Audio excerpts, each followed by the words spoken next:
चलते हैं मजीद खबरों की जानिब।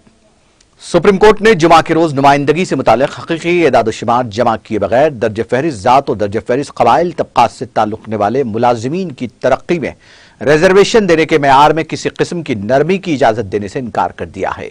Justice L Nageswara Rao, justice Sanjiv Khanna और जस्टिस बी.आर. गोई की बेंच ने कहा कि रिजर्वेशन देने से पहले नुमाइंदगी के नाकाफी होने पर मकदारी एदाद-ओ-शुमार जमा करने की रियासतें पाबंद हैं। सुप्रीम कोर्ट ने दर्ज फहरिस्त जातों और दर्ज फहरिस्त कबाइल से ताल्लुक रखने वाले मुलाजिमीन को तरक्की में रिजर्वेशन का फायदा देने के लिए एम नागराज और जर्नैल सिंह की आईनी बेंच के फैसले में दर्ज मेयार को कम करने से इनकार कर दिया। इन फैसलों में कहा गया कि वक्तन फवक्तन जायजे के बाद नुमाइंदगी के नाकाफी होने का अंदाजा लगाने के लिए मकदारी डेटा इकट्ठा करना लाजमी है। इस मामले में मरकजी हुकूमत की तरफ से नजरसानी की मुद्दत मुकर्रर की जानी चाहिए। नागराज के फैसले ने रिजर्वेशन देने के लिए मकदारी एदाद-ओ-शुमार, नुमाइंदगी की माकूल मकदार और इंतजामिया की कारकर्दगी पर मजमूई असर जैसी शराइत मुकर्रर की थी। अदालत उस्मा ने यह भी कहा कि ओहदों के बारे में रिजर्वेशन के लिए मकदारी डाटा इकट्ठा करने के लिए कैडर को एक यूनिट के तौर पर इजाजत देना बेमाना होगा। अगरचे अदालत ने नुमाइंदगी के नाकाफी होने को मुकर्रर करने के लिए मेयारात का अंदाजा लगाने की जिम्मेदारी रियासतों पर छोड़ दी है।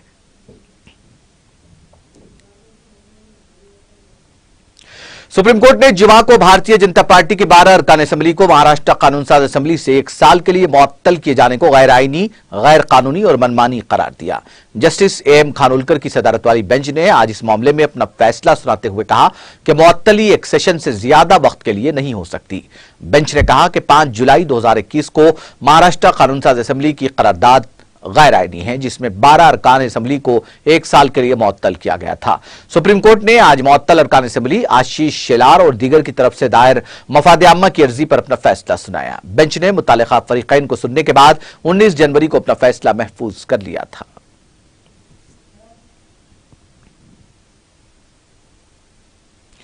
बीजेपी के सीनियर लीडर और मरकजी वजीर अखिलती उमूर मुख्तार अब्बास नकवी ने जुमा को यहां कहा कि मुल्क की सकाफत, अहद और आइन की मुजरिमाना लिंचिंग का मुकाबला जारी है। नकवी आज यहां नामानिगारों को बताया कि मुल्क महसूस कर रहा है कि कुछ लोग हिंदुस्तान की सकाफत, अज़्म, आइन के फिरक़ेवाराना लिंचिंग की सुपारी लेकर काम कर रहे हैं। उन्होंने बताया कि हिंदुस्तान के खिलाफ प्रोपोगंडा सिंडिकेट का मोदी बेशिंग सिंक दरअसल भारत बेशिंग साजिश बनती जा रही है।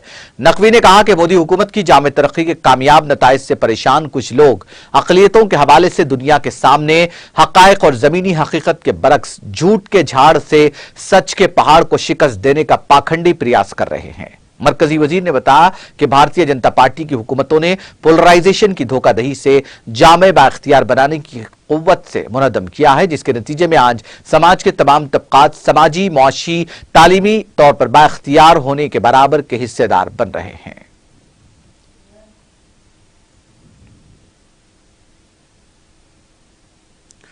कांग्रेस की सदस्य सोनिया गांधी की सदारत में जुमा को यहां पार्टी की पार्लिमानी पार्टी की स्ट्रैटेजिक ग्रुप की मीटिंग हुई, जिसमें बजट इजलास में किसानों, चीनी तजावुजात, बेरोजगारी और एयर इंडिया की खानगी कंपनी के हाथों फरोख्त पर घेरने का फैसला किया गया। कांग्रेस जराये ने बताया कि मीटिंग में फैसला किया गया कि बजट इजलास में कांग्रेस हमख्याल जमातों के साथ किसानों के मसाइल, चीनी तजावुजात, कोरोना मुतासरीन के लिए relief package, public sector company air India को प्राइवेट को फरोख्त और अवाम से जुड़े दीगर मसाइल पर हुकूमत को घेरेगी। राज्यसभा में कायदे हिज़्ब इख्तिलाफ मल्लिकार्जुन खड़गे, लोकसभा में कांग्रेस के leader Udhir Ranjan Chowdhury, senior leader A K. Antony, तंजीम के general secretary K C. Venugopal, Anand Sharma, Gaurav Gogoi, K Suresh, Jairam Ramesh, मानिक्यम Tagore और मनीष तिवारी समेत कई कायदीन इस इजलास में मौजूद थे। वाज़ेह है कि बजट इजलास का पहला मरहला पीर से शुरू हो रहा है, जिसमें सदर मुश्तरिका तौर पर पार्लियामेंट के दोनों ऐवानों से खिताब करेंगे। इजलास के दौरान ऐवान में इख्तिसादी सर्वे के साथ साथ आम बजट भी पेश किया जाएगा।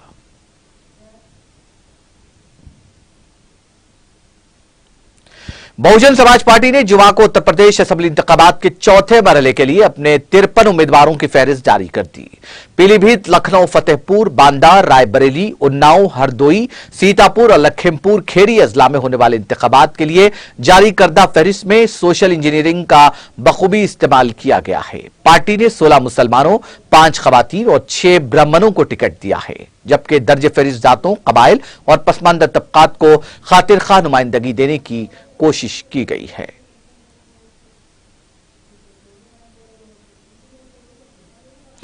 कांग्रेस के साबिक सदर राहुल गांधी ने अरुणाचल प्रदेश से चीनी फौजियों के हाथों पकड़े गए हिंदुस्तानी लड़के मेराम तारून की वापसी पर मसर्रत का इजहार करते हुए जुमा के रोज हुकूमत से सवाल किया कि क्या चीन कब्जे में ली गई जमीन को भी वापस करेगा। कांग्रेस लीडर ने वजीर आजम नरेंद्र मोदी से सवाल किया है कि चीन ने हमारी जमीन पर कब्जा कर रखा है, क्या चीन इसे भी वापस करेगा। मिस्टर गांधी ने ट्वीट किया, मेराम तारून को चीन ने वापस कर दिया है। यह सुनकर तसल्ली हुई। जिस हिंदुस्तानी जमीन पर चीन ने कब्जा कर रखा है वो कब वापस मिलेगी वजीर आजम जी। वाज़ेह है कि अरुणाचल प्रदेश से ताल्लुक रखने वाले 17 साल नौ लड़के मेराम को चीनी फौजियों ने अगवा कर लिया था, जिस पर राहुल गांधी ने हुकूमत से उनकी बहिफाजत वापसी की अपील की थी। यह मामला अरुणाचल प्रदेश से भारतीय जनता पार्टी के रुकन पार्लियामेंट ने उठाया था।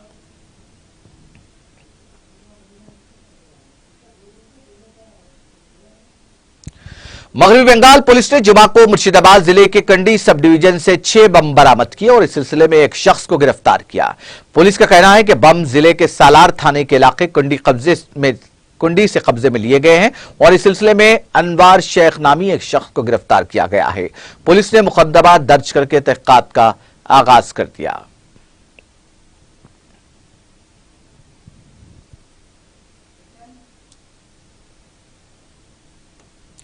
मारूफ टेक कंपनी गूगल टेलीकॉम खिदमात फराहम करने वाली सरकर्दा कंपनी भारतीय एयरटेल के साथ शिराकतदारी करके अपने इंडिया डिजिटाइजेशन फंड के तौर पर $1 अरब की सरमायाकारी करेगी। इस सिलसिले में दोनों कंपनियों ने शिराकतदारी की है, जिसके तहत गूगल एयरटेल में 1.28% हिस्सा के लिए $70 करोड़ की सरमायाकारी करेगी और $30 करोड़ का कई साल कारोबारी माहिदा किया गया है। एयरटेल के बोर्ड ने गूगल को 434 रुपए फी शेयर के हिसाब से 7.1 करोड़ तरजीही हिस्सा जारी करने की मंजूरी दी। मजमूई तौर पर गूगल को 5,224.3 करोड़ रुपए के शेयर जारी किए जाएंगे। बीएसई में आज एयरटेल का शेयर 1.24% के इजाफे के साथ 716 रुपए फी शेयर पर कारोबार कर रहा है। एयरटेल ने यहां एक बयान में कहा कि इस शिराकतदारी के तहत गूगल $1 अरब की सरमायाकारी करेगा, जिसमें शिराकतदारी के साथ ही मुमकिन कारोबारी मुआहदे भी शामिल हैं। आइंदा 5 वर्षों के लिए दोनों कंपनियां बाहमी रजामंदी से यह मुमकिन कारोबारी मुआहदा करेंगी। कांग्रेस के सीनियर लीडर और साबिक मरकजी वजीर पी चिदंबरम ने कहा कि हुकूमत एक तरफ नेताजी सुभाष चंद्र बोस का मुजस्समा लगा रही है और दूसरी तरफ बेटिंग द रिट्रीट तकरीब से उनका पसंदीदा गाना हटा रही है। चिदंबरम ने जुमा को कहा कि हुकूमत ने नेताजी के पसंदीदा गाने को जमहूरिया की तकारीब से हटाकर एक बड़ी गलती की है और उसे अपने गलत फैसले को वापस लेना चाहिए और बेटिंग द रिट्रीट तकरीब में इस गाने को दोबारा शामिल करना चाहिए। उन्होंने बताया कि बेटिंग द रिट्रीट तकरीब से इस गाने को हटाने की नाकाबिले मुआफी गलती को दुरुस्त करते हुए मोदी हुकूमत अब भी अपना फैसला वापस ले सकती है। जब हुकूमत इस साल के आखिर में नेताजी के मुजस्समे को नस्ब और नकाब कुशाई करेगी तो क्या आबाइडू दमी गाना बजाएगी। चिदंबरम ने कहा कि नेताजी सुभाष चंद्र बोस के पोते और हार्वर्ड यूनिवर्सिटी के प्रोफेसर सोक्ता बोस ने भी कहा कि नेताजी को मेरे साथ रहो गीत की लाइनें बहुत पसंद थी। कांग्रेस लीडर ने कहा कि हैरत की बात है कि हुकूमत ने बेटिंग द रिट्रीट से इस गाने को हटा दिया है।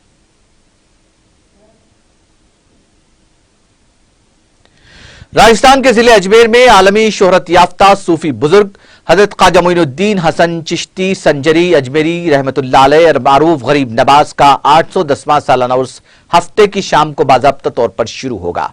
सालाना उर्स का परचम 29 जनवरी को असर की नमाज के बाद रोशनी से कबल रिवायती ढंग से दरगाह के बुलंद दरवाजे पर लहराया जाएगा। पीरवाड़ा का लाल मोहम्मद गौरी खानदान 1944 से परचम कुशाई की तकरीब अंजाम देता रहा है। गौरी खानदान के पोते अजमेर पहुंच गए हैं और दरगाह कमेटी के साथ मिलकर परचम कुशाई की तकरीब की तैयारियां कर रहे हैं। परचम कुशाई की तकरीब के साथ ही सालाना उर्स का बाकायदा आगाज हो जाएगा और जायरीन की आमद का सिलसिला भी शुरू हो जाएगा। उर्स के इनेकाद के लिए बाहमी रजामंदी के बावजूद कोरोना गाइडलाइन की अमल दरामद में खादिमों की तंजीमों ने इंतजामिया और हुकूमत से रात की पाबंदी और हफ्ते की कर्फ्यू में नरमी का मुतालबा किया है। मुल्क में ट्रांसपोर्ट का निजाम बेहतर होने की वजह से दरगाह के फरीकों ने इंतजामी इजलास में जायरीन को रोक पाने से लाचारी का इजहार कर दिया है। दौरान उर्स ज्यादातर रसूमात रात में अदा होती हैं और दरगाह रात भर हर लिहाज गुलजार रहती है। काबिले जिक्र है कि रजब का चांद नजर आने के बाद सालाना उर्स का बाकायदा आगाज 2 या 3 फरवरी से हो जाएगा। कानपुर के रेल बाजार के नीचे कैंट के जंगल से 36 साल नौजवान मोहम्मद शफीक की लाश दस्तयाब हुई, जिसके सर पर शदीद चोटें थी। पुलिस ने इंकशाफ करते हुए 3 मुलजिमीन को गिरफ्तार कर लिया। कुमार ने बताया कि 24 जनवरी को ई रिक्शा ड्राइवर की लाश मिली थी, जिसकी रेल बाजार पुलिस और क्राइम ब्रांच की टीम तहकीकात कर रही थी और इसमें तीनों मुलजिमीन को गिरफ्तार किया गया है। गिरफ्तार मुलजिमीन में मुन्ना नसीम और जमील शामिल हैं। बताया गया कि उनका शफीक के साथ लेन देन का तनाज़ा था।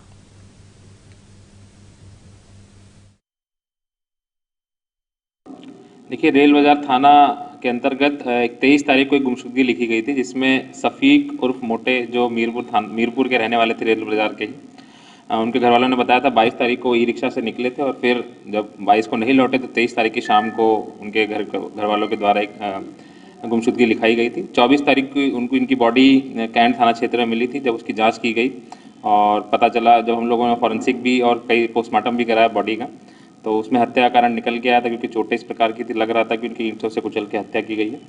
और जब गहनता से आसपास की इनकी पुरानी हिस्ट्री और ये सारी चीज़ें निकाली गई, तो इसमें 2 लोग निकल के आए, नसीम और जमील, जो उसके साथी थे, जो पहले इनके साथ व्यापार भी करते थे। जब उनको पकड़ के उनसे पूछताछ की गई तो उन्होंने पूरा जो उनको कबूला है कि ये उस दिन उनके साथ शराब पी और जो पुरानी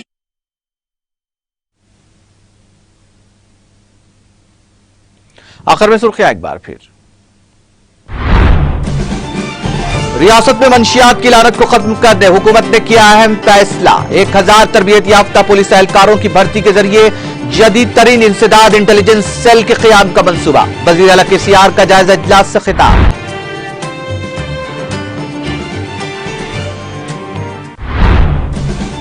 निजामाबाद, जगतियाल और कामारेड्डी अजला के TRS पार्टी सुदूर की। वजीर KTR से मुलाकात, पार्टी को जिले सतह पर मजबूत करने के अज़्म का किया इजहार।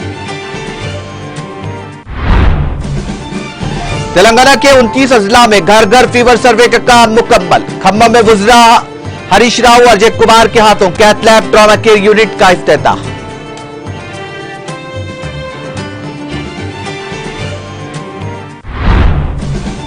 वजीर अफजाइश भविष्यान तलसानी श्रीवास यादव के हाथों तरक्याती कामों का इफ्तिताह। सनत नगर के अमीरपेट डिवीजन में सीवरेज लाइन और दीगर कामों का हुआ आगाज। तरक्की में रिजर्वेशन, सुप्रीम कोर्ट ने मेयार में रियायत देने से किया इनकार। मुख्तलिफ रियासतों से मुतालिक मामलात और मरकज की अर्जी पर 24 फरवरी को होगी सुनवाई। सोनिया गांधी की सदारत में कांग्रेस पार्लिमानी पार्टी का हुआ इजलास। बजट इजलास में किसानों, चीनी तजावुजात, बेरोजगारी और एयर इंडिया की फरोख्त पर हुकूमत को घेरने का किया गया फैसला।